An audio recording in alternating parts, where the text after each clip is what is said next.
Good morning. Hello everyone. Welcome back to my vlog.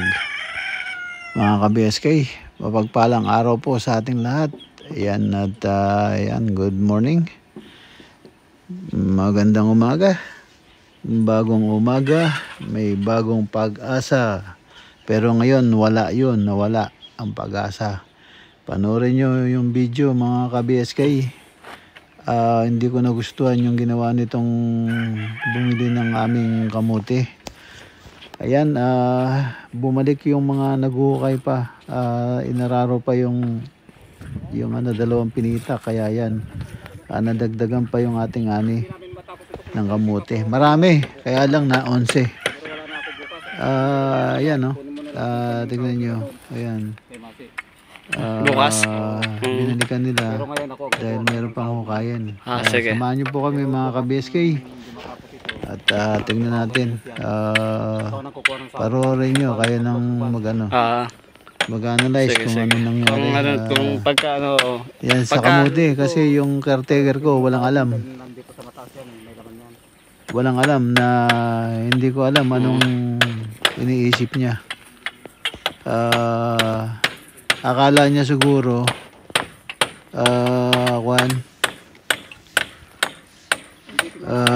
hindi, parang wala siyang pakialam ba? Wala siyang pakialam kung sinong pumunta sa farm, parang ganun. Hindi ko maintindihan. Sige, mga malalaki din. Maganda pa rin nakapagmulta ng kahit paano. Masyado tayo na offset sa nangyari, kaya hindi tayo masyadong makapagsalita ng magandang salita. Ayan, daming inani, naabuso. Tingnan nyo, panoorin nyo yung video.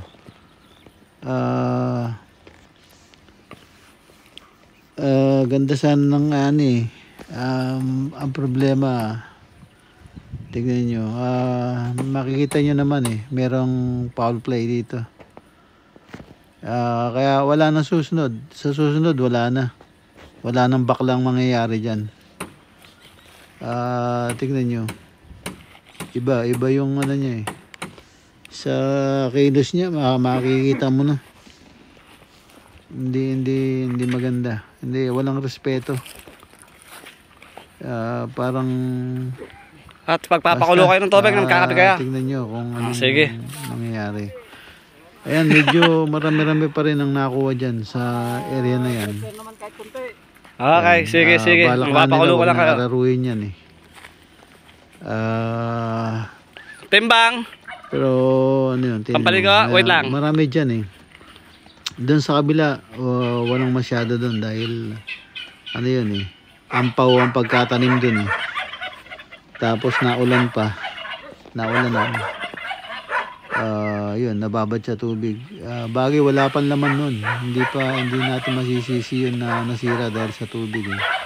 Talagang ampaw ang pagkatanim. Kumbaga nakataw-taw lang yung ano, hindi talagang dulo lang ika nga yung nakakapit. Kaya walang binunga yun. Tapos tumigas pa yung ano, sa pagkababad sa tubig, tumigas yung lupa. So yan, tingnan nyo mga ka-BSK, kung anong nangyari sa bumili ng ating kamote. Yan, ayan, tingnan nyo. Ay, nako.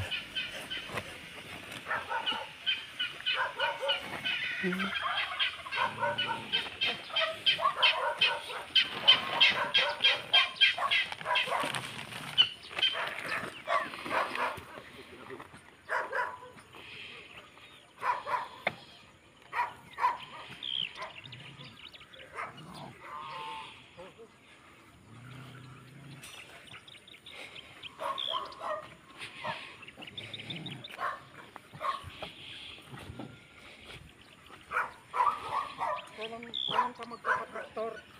Hindi ko pa sigurado kung kailan. Itong nabukayan ng traktor mo. Yun ako kaya na. Oo. Hindi ko pa sigurado kung ano pa itatanim kasi dyan eh. Kamuti nga. Kamote pa rin. Oo. Sige, ano ko muna kay boss kung anong ano nyo dyan. Anong...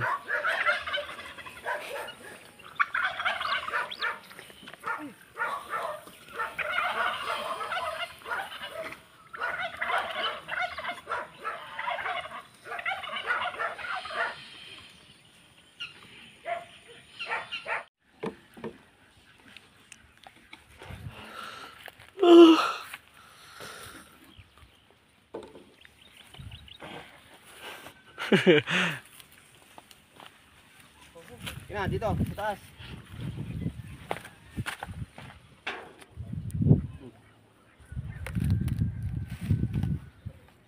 Ayan po ang swimming pool ni boss. Yan. Medyo maliit lang po. Yan o. Par, soft drinks daw to ha? Ako naman talaga.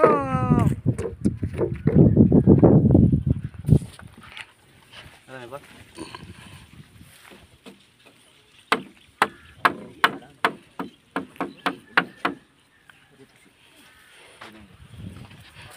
Okay, boss. Lager. Aguli po. Oo.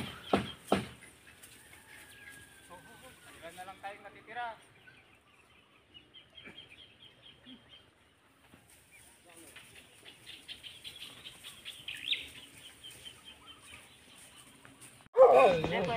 Ayan mga BSK, yung mamimili ng ano ng kamote at sila rin ang kukuha. Kaya ahente yan. Siya rin ang kukuha ng kamote at ibebenta niya. Kaya panoorin natin mga ka-BSK. Hindi maganda ginawa nito.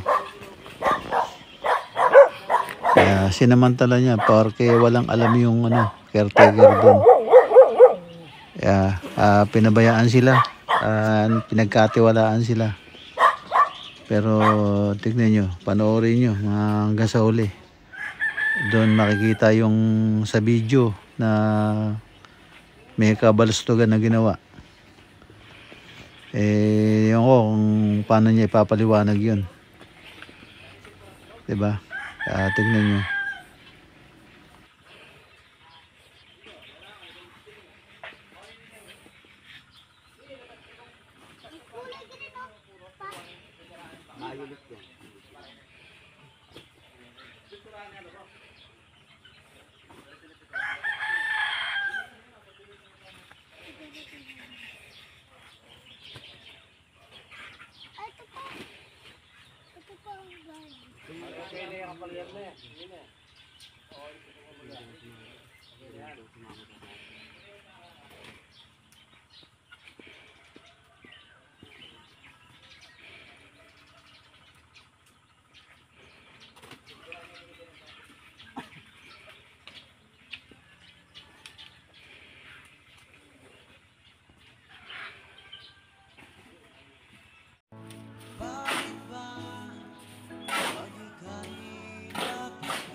Ayan po yung forma namin, palakad-lakad po.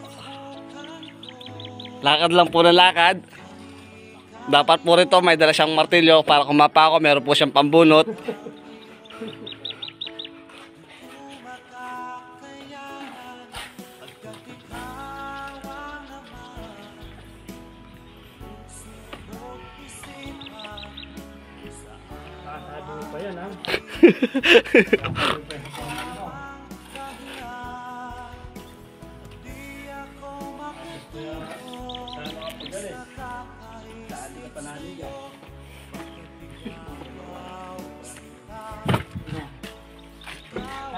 Sama ka na ni Panis. Balik ka.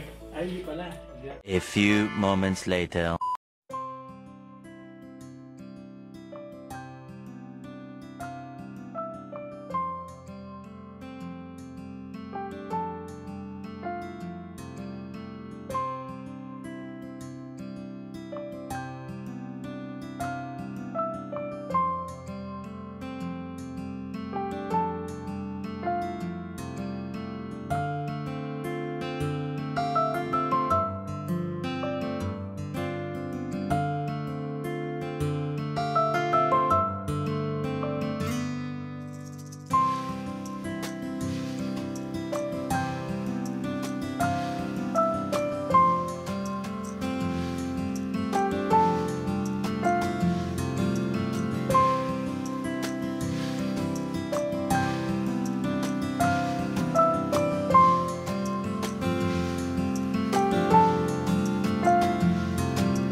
Eh mga ka-BSK, inop ko yung yung voice.